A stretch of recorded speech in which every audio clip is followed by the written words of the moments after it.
YouTube! Welcome back to another crash out of meme review. Sorry, not meme review. That's the good reaction. This is the bad one. Alright, so we got MasterChef here. For those of you who missed it, the context for this week essentially is, we'll refresh for the comment section here. The context for this week is the prompt was music, essentially. We had a guest on the show who is a musician, and they gave us music as a type of prompt here. So I ended up building a Djinn turbo deck. Not the Djinn that prevents you from summoning or the ritual cards, but the Djinn that stops, there's Musa there's Tempo, a whole bunch of little band guys. Now, the only issue I think with my attempt at the prompt was that it kind of slightly clashed with Doug, and I think like by default, when you shoutouts to this crazy box play, the only bad thing about that realistically, I think, is if you both come up with the same idea, it takes away from the creativity of it to some extent, right? Because you both came up with it. But yeah, let's take a little look at what we came up with. So, let's give you my ranking. Where would I put myself? I think I would be at least second place. It kind of just comes down between me and Doug, or if the judge wants to take away points for clashing into each other with basically come up with the same win condition. So I designed a 3-axis deck. Farfa, you brought Burning Abyss again. A 3-axis deck that facilitates Cherubini into Phantom Knight plays, which set up Tempo being revived by the percussion guy. Any other level 3 extenders lets you make the Musa rhythm, but it has a rank up play that Verte allows you to change the attribute of one of the Djinns to make it a dark, so you rank up into Mace Stroke, and then the Verte activates to send Ready Fusion to summon Musician King. So all in all, you're getting 4-ish musical cards related to that. So that's kind of like what I came up with. I'm not sure if Doug's combo was as consistent, but it was kind of the same idea. It was a rank 3 turbo deck, which, you know, makes sense. So I think that's the only way we're going to lose points here. Gage ended up with... Now, I need to explain this almost every other week, but... What are we saying when we mean like shoehorning in the prompt? Let me try and explain this as succinctly and as eloquently as possible. So if the prompt is music, now the simpleton basic approach is, Solfa chord. That deck is based on music. Let me play Solfa chord. Sure, that fulfills the prompts technically. Now, what does that actually look like in a practical sense? What does that actually make in terms of gameplay? Well, what you end up with is some guy comboing for, no joke, 37 minutes and ending on 5 disruptions. So yeah, it fulfills the prompt. Is it entertaining? Is it fun? Is it interesting? Is it cool? Is it comedic? No, not even a little bit. So that's my perspective of why I have such an issue with some of the deck building that happens on this series. It's a approach that technically fulfills the prompt, but it's so freaking boring that it's not funny or cool or interesting, and it doesn't do anything remotely entertaining. So that's kind of my issue with that. All right, let's get to the judging. I think it's funny when you're at each other's throat. I don't know if you noticed last week, but I didn't even like... attack Joseph in the way that I normally would, because I've just done at this point. It's like, oh, he wants to set up like 4 or 5 negates. Cool. Awesome. There was one cool play, though. The unnegated Zark was actually interesting. That was actually cool. Not sure what the Zark has to do with music, but, you know. Anyway, judge. Because Speed Duel feels more like Yu-Gi-Oh! Than Rush Duel does, right? Does Rush Duel have No, Rush skills? Duel feels way more like Yu-Gi-Oh! Than Speed Duel does. By the way, shout out to the chatter that said don't craft 3 grand breakout. Thank God I didn't do that, because Holy shit. Well, I'm impressed. That was really, really good. Everyone had a lot of creativity and followed the prompt. So you all should be getting a 10.0 from Pitchfork, which Interesting? Is that the adjective we're using to describe sulfur chords? No one reads anymore, and I'm aging myself by saying that. If you go based on the idea that the prompt was how many different genres you could use in your deck, I think last place has to be MBT. I'm sorry, but your deck was kind of one note. And in third place, Wait, so what was the idea behind, like, it's been a week now. I don't remember the MBT, I'm exact sorry. wording of his prompt, but did he specifically want, like, as many different genres? Because I think the sulfur chords, realistically, what? They would come under, like, classical, and that's about it, I think. So, yeah, no. One note, one dimensional, bunch of negates, etc. I don't care, I'm just happy he's last. True. Truer words have never been said. but your deck was kind of one note. And in third place, we have Doug. Really?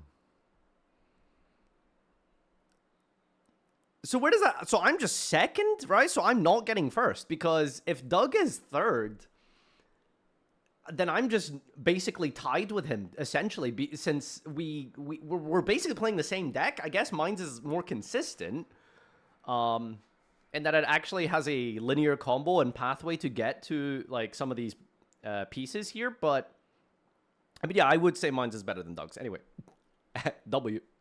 Who I really liked your deck. I loved your use of Sonic Made. That was really cool, but and definitely very clever. But yeah, no, I'm sorry, you didn't have as many as Farfa, who had BA and the Jins. So So I'm second. congratulations, Farfa. Even though you didn't like this prompt, you did a good job. And then that means Wait, Gage is first? Are you kidding me, dude? It's just melodious pile engine deck with orcas. You can't be serious. first place will be going to Gage. So congratulations, Gage. Wait, come on, dude. Oh my god, dude, this is the whole point. The prompt that Gage is doing is just, well, the prompt is music. Oh, okay. I guess I'll play musical cards. There isn't an interesting combo there. There isn't an interesting line or funny thing he does. It's just make an end board. It's so boring, dude. Yeah, I guess it's like 4 genres or something, sure, but like, come on. used Orchest, Melodious, and Trickstar, and you had Musician King. And I'm not saying this because I'm biased for rooting for you every week in Progression Series, but you did a great job, and I felt like the top 3 were all really close. You guys all did a really, really good job. The biggest takeaway from this, realistically, is that I'm happy for Gage. I don't care that he won. I'm happy that Joseph lost. That's the main important thing here. So, you know, you all get 1 billion points. Congratulations. 1 billion? Wow, okay. Well, is that really the same as 10,000 sandwich points, though? All of you, and rock on. All right, go argue with me. Go argue. Like, what is it? What do we? We're one guy now. Okay, what is it now? With all due respect, Gage cooked. He had the orchestra, the instruments, the singers from 3 different bands. This is why I don't like Gaga anymore. He brings the same turbo prompt deck every. It's not like turbo. Okay, it technically fulfilled the prompt. I just thought it was not that interesting. I think, again, it comes down to technically fulfilling the prompt and making it funny and interesting. Was Gage's deck funny and interesting and entertaining? No. Did it fulfill the prompt? Absolutely. Yeah, in like multiple different ways. True. But it just boiled down to, here's some melodious gameplay with an orchestra engine. That's why I don't think it was that cool. Anyway, let's read some comments. Was Jin funny? Yeah. Yeah, it was. Bring back the Jin and then rank it up into another Jin. Yeah, that was funny. And then link them into a Verte to make Musician King. Yeah, I think that was entertaining. I think it's more interesting than a melodious line. Yeah. Like, why does it need to be funny? Why does the YouTube video have to be entertaining? Gee, I don't know, dude. Thanks to Harrison Lipton for the prompt. Here's the song from the intro. Is he gonna DMCA me? I had a dream I could live forever. I had a dream that Farfa would win. But when I woke, you weren't there. This is good, dude. He's got a good voice. What the hell? This is a banger. I'm jamming. Dude, he has such a good voice. W. Okay, but when are you four playing Overcooked on the new Wonky Quartet channel? I think that video is going out literally tomorrow. So probably today by the time you're seeing this on YouTube, for those of you on the YouTube frogs. Oh, God. Here we go. Farfa, sometimes you make an analogy and I think there's something wrong with your brain. Might as well be the motto of this series. Yeah, haha, he's stupid, I know. This deck has 3 music-based archetypes, shoehorning the prompt into a meta deck. The entire deck is the prompt, it is music. The deck is 3 music-based archetypes, shoehorning the prompt into a meta deck. The entire deck is the prompt, it is music. I'm not repeating myself. You know, both Sandwich and Musician King requires a Witch of the Black Forest as fusion material, which means that Sandwich is half of a Musician King, which means that Sandwich is half the prompt, so Farfa should have been allowed to play Sandwich this episode. You know, if you look at the maths and follow the numbers and trail the flowchart diagram in the correct order, you will actually come to that same conclusion. 2 minutes in and getting to hear Harrison's ingredients and going straight into Joseph Peter Griffin cover was a whiplash I didn't know I needed. Doug, he does some weird shit off stream, doesn't he? Doug is the emotional core of the show. That's why his games always feature Quartet. The Quartet wouldn't be the same if anyone else was in his place. Farfa clocked immediately. Burning Abyss, and you're doing the exact same thing that I'm doing, which is hilarious. But, yeah. Wow, so interesting. Wow, the 3-axis guy knew what the 3-axis player was going to play. Sherlock Holmes over here, man. Einstein really developing the theory of relativity from scratch. Wow, Doug's the modern Yu-Gi-Oh! Nostradamus. MBT is behind 1 billion points in terms of cumulative score. Oh, he was the only one that Dyer didn't assign billion points to. So, yeah, the new score has been updated, and I think it's kind of on track for where I believe I should be in terms of power level, so he's correct. I enjoy hearing MBT discuss earlier formats. He always makes for an engaging read and serves as a reminder that practically every format has value. History of Yu-Gi-Oh! Style podcast or other series from him would be fantastic. Is this like a bit? Okay. Just like... Now, the best thing about it is that it's almost always wrong, but it is funny. Am I missing? This is facetious, right? That he literally has a series with Simo where he does that. No? Judge wants symphonic cards. Nobody plays the Symphonic Warriors. A Jin is originally a Spirit of Fire created before Herman. It's kind of prototype, but it's now used for anything supernatural, kind of like yokai or abake in Japanese or goblin in English before D&D took over. Fun fact, Yu-Gi-Oh! And Pokemon both have more episodes than One Piece. One Piece mentioned. MBT 1 million points behind Farfa is 10,000 Sandwich points ahead, right? Exactly.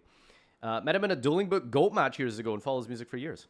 Farfa's chat when he was getting dogged by MBT was so funny. He's always dogging on me though. What's the point here? I mean, it was mostly Penslop, Astro, Donut, and Zark aren't very musical, are they? The centerpiece of MBT's deck was an interaction with a Sulfur Core card. Zark would have done nothing otherwise. There's an argument to be made that it's mostly Penslop still, but in that case, you should hold Farfa to the same standard. BAs don't relate to the music, neither do PKs or Goblin Bikers or Predaplants or Zeus. Zark isn't the entire, like, facilitator of the combo. The Sulfur Core cards are. It's like, which way do you want to look at it? Do you take the prompt as a pathway to an end goal, or is the end goal the pathway itself? Like, which do you go backwards or do you go forwards? Like, do we need to talk about the ontology and philosophy of, like, what it is to be a prompt? Like, is this really the discussion we're having? Like, it's not that important, man, okay? Crux of the matter, it has to be funny and interesting. That's it. Do we need to talk about the very specifics of what it is to be a prompt? Is BA musical? Is PK musical? Am I going to call Farfa's deck rank 3 slub because it had Terratop and Tack Combo board? MBT's end board had one negate, correct me if I'm wrong, and had multiple layers of interaction. I think there should be at least a standard in Chef. Maybe not to the exact point of MBT, but we should be able to fulfill the prompt while also being able to play against real people and not bots. That's just not possible. I'm sorry. You can't make a deck interesting. You cannot make a deck, a prompt deck in Chef, interesting and entertaining, but also, like, giving it disruption, but also being able to play going second with that disruption. That's just not possible. I'm sorry. Like, I feel like you have to pick between entertainment or competitive viability. Like, You really can't do both. Unless you go with the very vanilla approach of, the prompt is music. I'll play melodious with hand traps. See? Melody, music. I'll play Orcus with hand traps. Like, no. You just can't do that without sacrificing one or the other. So Yu-Gi-Oh! Isn't entertaining on its own. Well, sure, it is, but in a different way. Anyway. How did MBT use Supreme King as an end piece and not make a single Elvis joke? Farfa needs to put in hand traps before playing MBT. Yeah, one Dark Cooler, we cook this guy. Hit play 43 minutes in. Okay. Give me a sec. I think one more point of credit to Gage is that he brought the Nightmares, which he was the first one in the quartet to discover that they all had musical notations on their heads. Got him. 5 head. Add it to the Gage lore. You guys ever see Game bars those are fun dumb though, dude. posts The that are like, bartenders hook you up. Well, they hook me up Yeah, because I think they obviously. think I'm hot. So oh, I could detach from your Okay, Dingier well, suit. that's That's fun. I think it's the part Wait, it's before that. Doug playing Doug. I know. What do we got here? That's how you got it. There's no music. Really? Oh, it does say music on there. It does say music on. I didn't. How the that's- hell did you find musical this? note. Did you I found actually it. go? Did you actually go fucking commons box diving? Dyer, pull up the clip. It's not that crazy. long to just look through.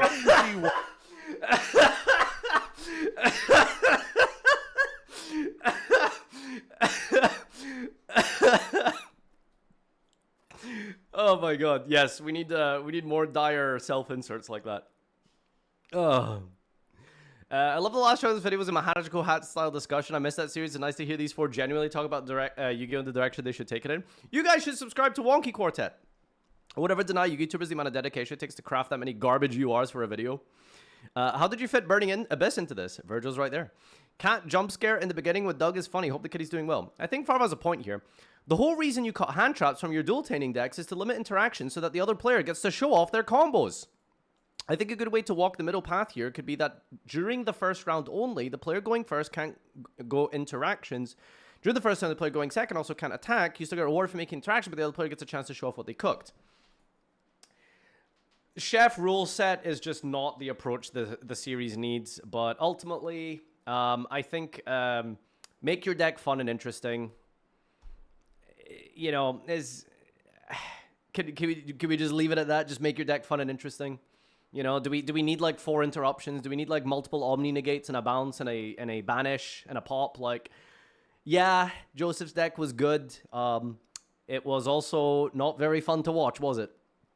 Everybody needs to bring a stopwatch, then have a prompt with your entire inboard has to negate, but you cannot use any of them. But if Farfa complains for more than 30 seconds, you're allowed to negate all his stuff.